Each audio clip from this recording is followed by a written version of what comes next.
大家好，夏天又到啦，今日同大家介紹下嗰啲凍嘅甜品嘅系列，即係夏天啱噶啦。咁呢度都係屬於點心嚟嘅，跟壽包啊、糖水之類跟呢個單味嘅。咁我今日同大家介紹咧就酒樓傳統嘅杞子桂花糕。咁呢啲喺家庭式咧就好容易整噶啦，整嘅方法咧就好多種噶。咁我而家都係跟翻酒樓嘅傳統嘅做法。酒樓嗰啲咧就係純正嘅魚膠粉噶嘛，魚膠粉咧拎出嚟咧擺得耐咗唔得㗎，就會溶嘅。咁我而家要加少少啲大菜落去，因為介紹埋啲大菜糕啦。因為大菜加咗落去咧就擺出嚟唔會溶嘅，即係擺幾耐常溫下都可以嘅。酒樓呢啲多唔多人食㗎？酒樓都多人食㗎，因為呢當夏天咧就多㗎啦，小朋友最多係當點心嚟賣㗎。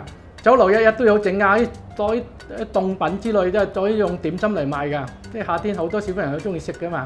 即係食唔晒佢就掉咗佢㗎咯喎。食唔晒咪擺雪櫃咯，因為嗰啲係你可以擺雪櫃㗎嘛。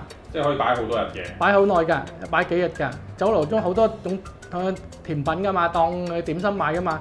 有椰汁紅豆糕，有杞子桂花糕，仲有其他咩馬豆糕之類咧，好多總之凍品好多類嘅啦。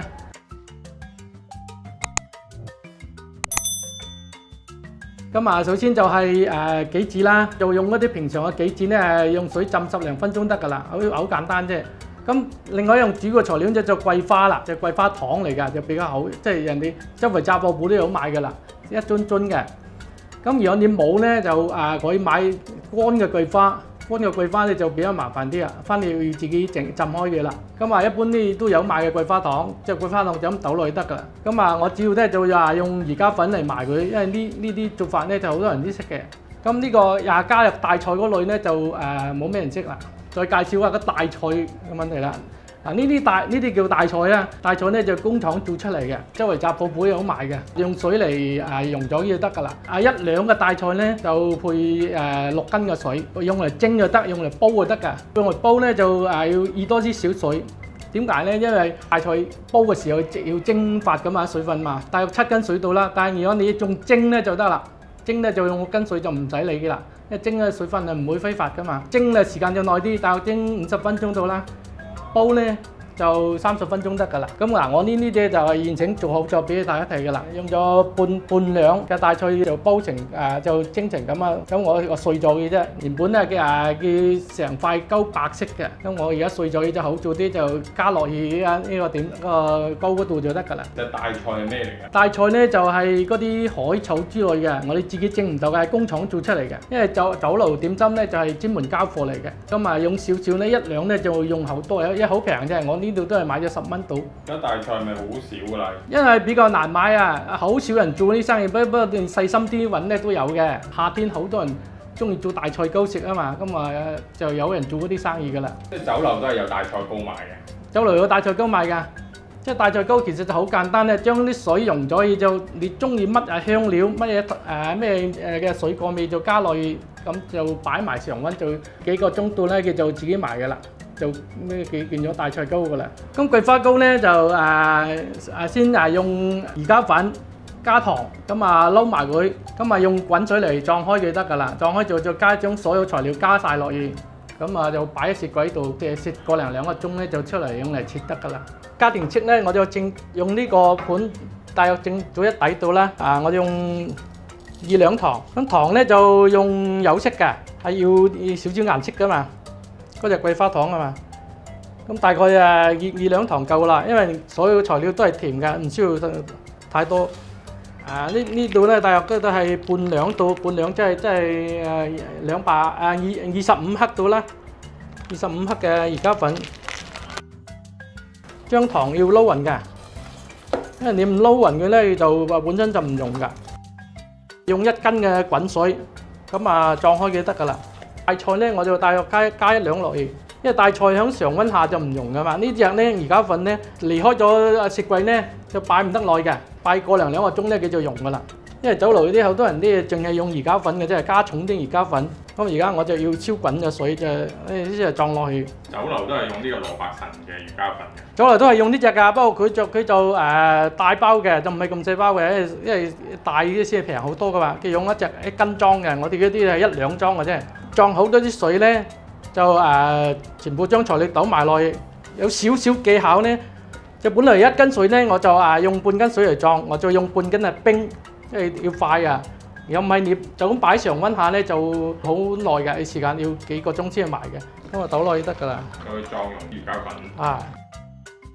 1、2度嘅大菜糕落去啊！嗱，因為而家咁加落去嘅就唔用嘅，我要再將佢加熱加溶嘅，又唔係咁就好難用㗎啦。要整下再喺爐嗰度加熱佢，加到佢溶到一邊水為止。咁加落去咧係唔得溶啊嘛，所以咧再加熱佢。咁所以所有整凍糕咧嘅基本材料咧就係呢個魚膠水啦，最緊要啦。即係陣間即將所有材料加落去一擺雪櫃咧就凍埋就得㗎啦。依家夠熱咧，佢就開始溶晒㗎啦。好啦，而家搞掂㗎啦，全部溶晒啲水咁啊變咗啦。而家就係關鍵啦，屋企咧你擺喺常溫度咧就要，因為攤凍咧就要幾個鐘㗎，幾個鐘先埋㗎，唔能夠入櫃㗎。而家咧我就用冰嚟裝埋佢就好快㗎，將你裝落去，大概係水嘅1半度啦。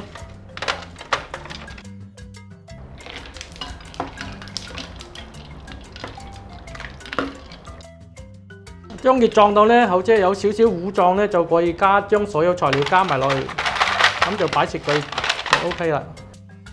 桂花同個杞子個分量係點樣？呢個我冇咩分量㗎，即係大概就得㗎啦。呢個係1對1就得㗎，總之咁多桂花咁多杞子就得㗎啦。即係好密好多桂花咁上下睇到均勻分布就得㗎啦。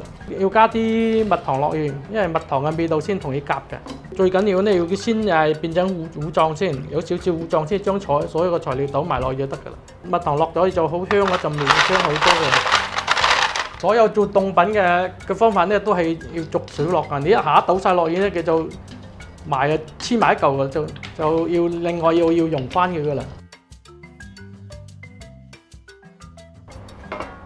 呢個要雪凍就差唔多啦。而家將所有嘅材料倒埋一齊就得㗎啦。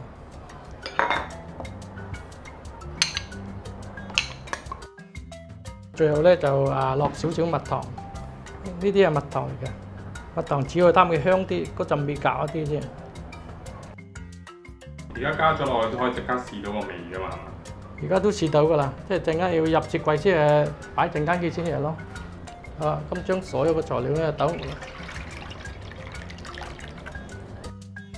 仲未埋得透啊！陣間我再要，而家咁入雪櫃就得㗎啦。咁陣間凍咗就可以㗎啦。咁呢個咧就再擺咗雪櫃一陣間，佢就買成糊狀，即係一定要均勻。如果唔係咧，就走埋邊就唔好睇㗎啦。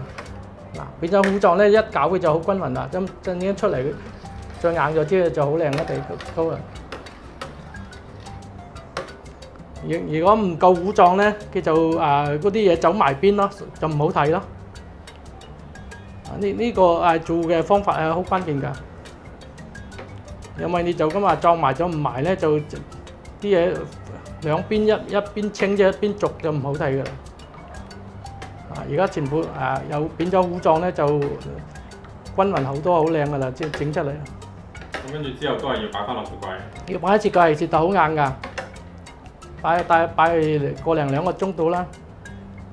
如果平時唔食咧就唔使㗎，就擺第二朝就食得㗎啦。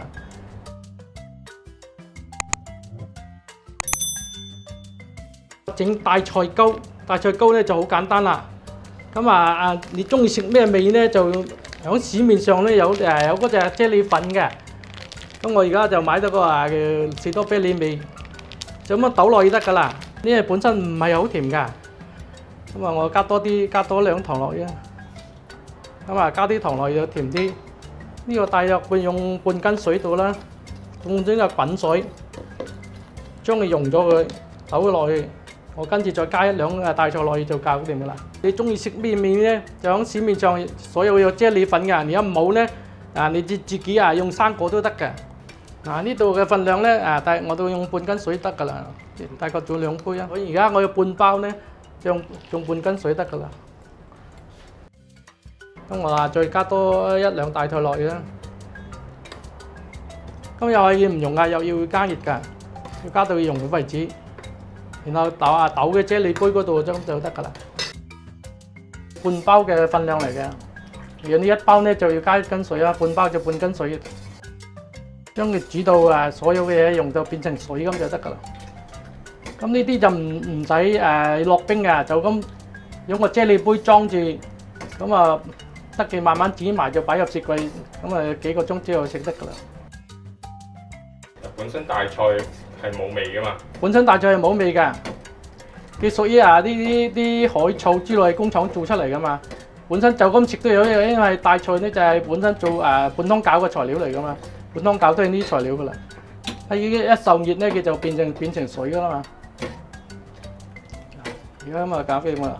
嗱呢個咧就係現成做嘢度㗎，就係咁常溫嗱，唔會用㗎。佢本身係將佢倒嘅落啫喱杯嗰度，咁攤凍咗就係入得櫃㗎啦。